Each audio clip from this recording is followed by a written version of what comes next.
Hello everyone. आज की video में हम बात करेंगे ऐसी कुछ कॉमन दवाइयों के बारे में जो कि बच्चों में ज़्यादातर यूज की जाती हैं। तो चलिए वीडियो को स्टार्ट करते हैं और देख लेते हैं ऐसी कुछ दवाइयों के बारे में। सबसे पहले जो दवाई आती है वो है पैरासीटामोल सिरप। तो पैरासीटामोल सिरप का यूज पेन और फीवर में किया जाएगा। अगर किसी बच्चे को पेन है, दर्द है कहीं भी बॉडी में, वहां पे इसका यूज किया जाएगा। अगर बच्चे को बुखार आ गया है तो बुखार को उतारने के लिए भी पैरासीटामोल सिरप का यूज किया जाएगा। अगर इसकी डोज की मैं बात करूं तो डोज होगी 15 mg पर केजी। यानी कि अगर बच्चे का वजन 1 kg है तो उसको हम 15 mg पैरासीटामोल देंगे। अगर बच्चे का वजन 2 kg है तो उसको हम 30 मिलीग्राम जो पैरासीटामोल है वो देंगे। ठीक है, तो बच्चे का हमको सबसे पहले वजन देखना है, उसी के अकॉर्डिंग हमको पैरासीटामोल जो सिरप है वो देना है।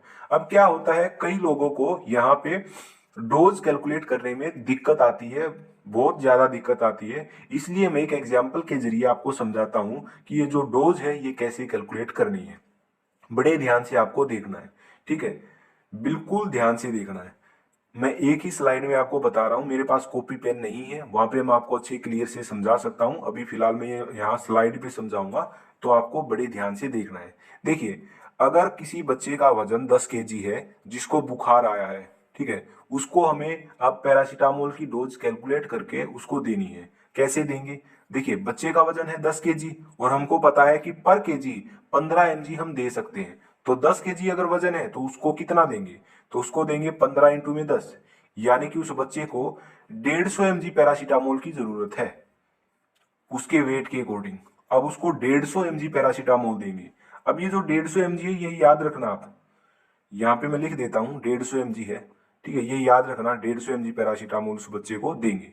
अब ध्यान से देखिए, कैलपोल 250 पी 250, जो ये 250 लिखा हुआ है इसका मतलब क्या है? इसका मतलब ये है कि इस बोतल में हर 5 ml सिरप में 250 mg पैरासीटामोल है। ये जो बात है जो भी मैंने बोली, each 5 ml contains 250 mg paracetamol, ये बात बोतल पर भी लिखी हुई होती है। आप नोटिस करना अगर आपने कभी भी नोटिस नहीं की है तो। ठीक है, इसका मतलब ये हुआ, अगर हम 5 ml सिरप किसी को देंगे तो उसके शरीर के अंदर 250 mg पैरासीटामोल गई है, लेकिन हमको 150 mg की रिक्वायरमेंट है। जो बच्चा था जिसका वेट 10 kg था, जिसको बुखार आया था, उसको हमें 150 mg पैरासीटामोल देनी है। लेकिन प्रॉब्लम हो गई यहाँ पे। क्या प्रॉब्लम हो गई? 5 ml में 250 mg पैरासीटामोल है, लेकिन देनी हमको कितनी है? 150। अब इसको कैसे कैलकुलेट करेंगे? ध्यान से समझिएगा। 1 ml के अंदर अगर 5 ml में 250 है तो 1 ml में कितना होगा? 250/5। तो इसको अगर कैलकुलेट करेंगे तो कितना आएगा? 50 mg। बिल्कुल ध्यान से देखना, बिल्कुल ध्यान से। 1 ml के अंदर 50 mg पैरासीटामोल है, हमको चाहिए कितना? 150 mg। तो हम 3 ml देंगे उस बच्चे को जिसका वजन 10 kg था। तो 3 ml, 1 ml अगर 50 mg है तो 3 ml के अंदर कितना होगा? 150 mg। ठीक है, तो 150 mg की हमको क्या थी? रिक्वायरमेंट थी। तो ये पूरा का पूरा कैलकुलेशन है जो अभी मैंने आपको करके दिखाई। तो जिस बच्चे का वजन 10 किलो है तो उसको हम 3 ml क्या देंगे? पैरासीटामोल सिरप देंगे। तो 3 ml के अंदर कितना है? 150 mg पैरासीटामोल जाएगा उस बच्चे के अंदर। उसका जो बुखार है वो उतर जाएगा, क्योंकि हमने जो डोज है वो प्रॉपर दे दी है। अगर ज्यादा डोज अगर आप दोगे तो वहां पे आपको साइड इफेक्ट देखने को मिलेंगे। इसलिए आपको क्या करना है? डोज बड़े ध्यान से कैलकुलेट करनी है। अभी आप, अगर आपको समझ नहीं आया है तो वीडियो को रिवाइंड कीजिए और दोबारा से देखिए। ठीक है, मैंने आपको क्लियरली समझा दिया है। ओके, तो ये पूरी कहानी थी पैरासीटामोल की कैलकुलेशन की। तो आपको डोज याद होनी चाहिए कि किस दवाई की कितनी डोज होगी। तो एक छोटा सा एग्जांपल मैंने यहाँ पे पैरासीटामोल का लिया है। ठीक है, इसी के अकॉर्डिंग आपको हर दवाई की डोज याद रखनी है। ओके, आगे हम बात करते हैं सिट्रिजिन की। देखिए, यहाँ पे एक और बात मैं आपको बताना भूल गया, वो क्या है? यहाँ पे तो क्या है, 250 mg है हर 5 ml में, लेकिन एक पायरीजेसिक नाम से सिरप आता है, उसके अंदर क्या है, या फिर पी 125 के नाम से भी आता है। उस पैरासीटामोल सिरप में हर 5 ml में 125 mg होता है। तो यहाँ पे जो कैलकुलेशन है वो बिल्कुल अलग आ जाएगी। अब हमको 1 ml में यहाँ पे 125/5 कैलकुलेट करना पड़ेगा और इसके अकॉर्डिंग वहां पे डोज देनी पड़ेगी। तो इसलिए मैं आपको बोल रहा हूं कि आप पहले पैरासीटामोल सिरप को ध्यान से देखिए उस बोतल पे लिखा क्या हुआ है। उस बोतल पे लिखा हुआ होगा कि ईच 5 ml कंटेन 250 mg, या फिर लिखा हुआ होगा ईच 5 ml कंटेन्स 125 mg। तो दोनों में से आप ध्यान से देखिए और उसके अकॉर्डिंग डोज कैलकुलेट कीजिए, ये बात भी आपको ध्यान रखनी है। ओके, नेक्स्ट हमारी है सिट्राजिन। तो सिट्राजिन ड्रॉप या फिर सिट्राजिन सिरप ये कब देना है? अगर किसी बच्चे को एलर्जी है, उसकी बॉडी पे रेड लाल लाल रेडनेस हो गई है, तो वहां पे सिट्राजिन दे सकते हैं। अगर उसकी जो नाक है वो बह रही है ना, तो वहां पे दे सकते हैं। या फिर वाटरी आईज है, आंख लाल हो गई है या फिर आंखों से पानी आ रहा है, तो वहां पे सिट्राजिन ड्रॉप का या सिरप का यूज किया जाता है। अगर इसकी डोज की मैं बात करूं तो डोज होगी 0.25 mg पर kg। तो ये हमारी डोज है, इस डोज के अकॉर्डिंग हमको कैलकुलेट करना होगा। ठीक है, एग्जाम्पल मैंने आपको पहले बता दिया पैरासीटामोल का, तो बार बार मैं नहीं बताने वाला। ओके, तो अगर इसकी ब्रांड की बात देख ले तो जेरटेक नाम से ये बहुत ही ज्यादा फेमस है सिट्राजिन सिरप, और सिप्ला कंपनी की एलरीड है, ये भी बहुत ज्यादा फेमस है। नेक्स्ट जो हमारी दवाई है वो आती है सेलाइन नेजल स्प्रे। तो सेलाइन नेजल स्प्रे का यूज किया जाता है नेजल कंजेशन में। अगर किसी बच्चे का नाक बंद है जुकाम के कारण, तो वहां पे नाक को खोलने के लिए इस सेलाइन नेजल स्प्रे का यूज किया जाता है।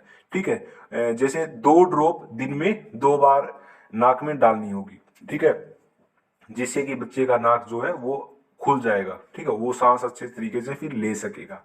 तो वहां पे सेलाइन नेजल स्प्रे का यूज किया जाता है। अलग अलग नाम से आता है, जैसे यहाँ पे नेजो क्लियर के नाम से आता है, सोनिक नाम से भी आता है, सेलोनी नाम से भी आता है। तो कोई भी लीजिए, सभी का काम सेम ही है, नाक को खोलना। ठीक है, नेक्स्ट हमारी जो मेडिसिन है वो है पेट दर्द के लिए।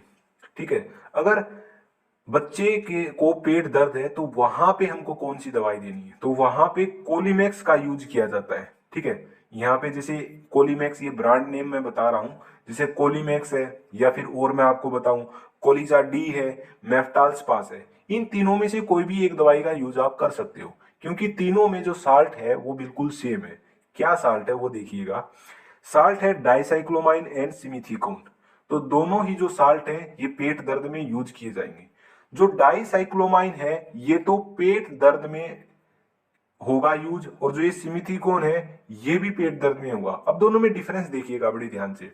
जो ये डाइसाइक्लोमाइन है ये एंटी स्पाज्मोडिक ड्रग है, यानी कि अगर बच्चे के पेट में ऐठन की वजह से पेट दर्द है तो डाइसाइक्लोमाइन ठीक कर देगा। अगर बच्चे के पेट में गैस की वजह से दर्द है तो सिमिथीकोन ठीक कर देगा। तो डाइसाइक्लोमाइन एक एंटी स्पाज्मोडिक ड्रग है, और जो सिमिथीकोन है ये गैस फॉर्मेशन को ठीक करती है, होने नहीं देती है। तो गैस की वजह से पेट में दर्द होगा तो सिमिथीकोन ठीक कर देगा, अगर ऐठन की वजह से पेट में दर्द है तो डाइसाइक्लोमाइन ठीक कर देगा। इसलिए दोनों का कॉम्बिनेशन दिया जाता है कोलीमैक्स। ठीक है, अगर इसकी डोज की मैं बात करूं तो इसकी जो डोज होगी वो होगी, पहले तो जो 6 महीने से अगर कम का बच्चा है ना, जिसकी एज 6 महीने से कम है, तो उसको तो जो ये कोलीमैक्स है या फिर मेफ्टाल स्पास है या कोलिजाडी है ये बिल्कुल भी नहीं देनी है। ठीक है, आप डॉक्टर से मिलिए और वहां पे आप कंसल्ट कीजिए। तो 6 महीने से बच्चे में 6 महीने से कम अगर कोई बच्चा है तो उसको ये दवाई बिल्कुल भी नहीं देनी है। अगर 6 महीने से 2 साल तक के बीच का बच्चा है तो उसको 2.5 ml दे सकते हैं। ठीक है, अगर 2 साल से 12 साल तक के बीच का बच्चा है तो उसको 5 ml ये दिया जा सकता है। ठीक है, तो ये हमारी बात हो गई डोज की। अब देखिए, जो ये साल्ट होता है ना डाइसाइक्लोमाइन और सिमिथीकोन, इन दोनों साल्ट में से जो ये डाइसाइक्लोमाइन है इसकी वजह से कुछ साइड इफेक्ट होने लगते हैं, जैसे कि ड्राउजीनेस होने लगती है, ड्राई माउथ होने लगता है, नर्वसनेस होने लगती है, ब्रेथलेसनेस होने लगती है। तो डाइसाइक्लोमाइन की वजह से बच्चे में क्या देखे गए हैं, बहुत ज्यादा साइड इफेक्ट देखे गए हैं। मोस्टली जो साइड इफेक्ट है ना, जो 6 महीने से कम का बच्चा है ना उसमें देखे गए हैं। ठीक है, 6 महीने से ऊपर का जो बच्चा है उसमें तो कम साइड इफेक्ट देखे गए हैं, लेकिन जो 6 महीने से कम का है उसके अंदर बहुत ज्यादा ही साइड इफेक्ट देखने को मिले हैं डाइसाइक्लोमाइन की वजह से। इसलिए कोलीमैक्स या फिर मियमेफ्टाल, स्पास, कोलिजाडी, इन तीनों में से कोई भी जो दवाई है वो 6 महीने से कम के बच्चे में नहीं दी जाएगी। तो वहां पे हमको कोलिजा ड्रॉप का यूज करना पड़ेगा, जहां पे केवल सिमिथिकोन है, जहां पे डाइसाइक्लोमाइन नहीं है, क्योंकि डाइसाइक्लोमाइन का जो साइड इफेक्ट है वो बहुत ही ज्यादा होता है। इसीलिए 6 महीने से कम के बच्चे में जो ये ड्रॉप्स है कोलिजा डी, मेफ्टाल स्पास, कोलीमैक्स, ये अवॉइड की जाती है। यानी कि अगर कहने का मतलब ये है डाइसाइक्लोमाइन जो साल्ट जिसमें होगा वो अवॉइड की जाएगी। तो यहाँ पे केवल जो सिमिथिकोन ओनली यही साल्ट है, वहां पे पेट दर्द में कोलिजा ड्रॉप है वो यूज की जाती है। ठीक है। नेक्स्ट जो हमारी दवाई है वो है स्पोरलैक पाउडर। अगर किसी बच्चे में दस्त लग गए हैं, दूध नहीं पच रहा है, उसकी वजह से दस्त लग गए हैं, तो वहां पे स्पोरलैक पाउडर का यूज किया जाता है। इसकी कंपोजिशन है लैक्टिक एसिड बेसिलस। अगर इसकी डोज की बात करूं तो अगर 0 से 6 महीने तक का बच्चा है तो वहां पे इसको आधा पैकेट देना है, पानी में मिलाकर दे सकते हो। ठीक है। 6 महीने से 1 साल का बच्चा है तो एक पैकेट यहाँ पे पानी में मिलाकर उसको देना है। तो ये इसका स्पोरलैक पाउडर के डोज की बात हो गई। आगे बात करते हैं रेसिका ड्रोटिल भी। ये दवाई भी क्या है, ये भी अगर किसी बच्चे को दस्त है तो वहां पे ये यूज की जाती है। सबसे जो बेस्ट दवाई होती है दस्त में बच्चों में वो होती है रेसिकाड्रोटिल। तो सबसे बेस्ट दवाई रेसिकाड्रोटिल होती है बच्चों के अंदर। अगर इसकी डोज की मैं बात करूं तो 3 महीने से ऊपर के बच्चे को किसी को भी ये दे सकते हो। तो डोज इसकी रहेगी पर केजी के अकॉर्डिंग 1.5 mg तो 1.5 mg पर केजी देनी है। दिन में 3 बार इसको दे सकते हैं। ठीक है। तो ये हमारी दवाई थी रेसिकाड्रोटिल। अब एक दवाई आती है दस्त की, लोप्रेमाइड। वो कभी भी 6 साल से कम के बच्चे को नहीं देनी है, वो टोटली कॉन्ट्राइंडिकेटेड है। ठीक है। इसलिए ध्यान रखना, अगर घर में लोप्रेमाइड है, अगर मान लिया आपका बच्चा 5 या 6 साल का ही है और कहीं आप उसको दस्त लगे और वो लोप्रेमाइड देने लगे हो तो वहां बिल्कुल भी मत देना। ठीक है। तो रेसिकाड्रोटिल आप दे सकते हो, बहुत ही बेस्ट है। ओके। नेक्स्ट जो हमारी दवाई है वो है उल्टी के लिए डोमपेरिडोन ड्रॉप या फिर सिरप। अगर बच्चे को उल्टी आ रही है, ठीक है, अगर जो खाना है वो नहीं पच पा रहा है या फिर दूध नहीं पच पा रहा है, उस वजह से बच्चा वोमिटिंग कर रहा है, तो वहां पे डोमपेरिडोन ड्रॉप या सिरप का यूज किया जाता है। ये जो ड्रॉप या सिरप है ये भी टोटली 6 महीने से कम के बच्चे में अवॉइड किया जाता है, ये नहीं दिया जाता है। ठीक है। अगर बच्चा 6 महीने से 4 साल तक के बीच का है तो वहां पे इसको दे सकते हैं 0.5 mg पर केजी के अकॉर्डिंग। ठीक है।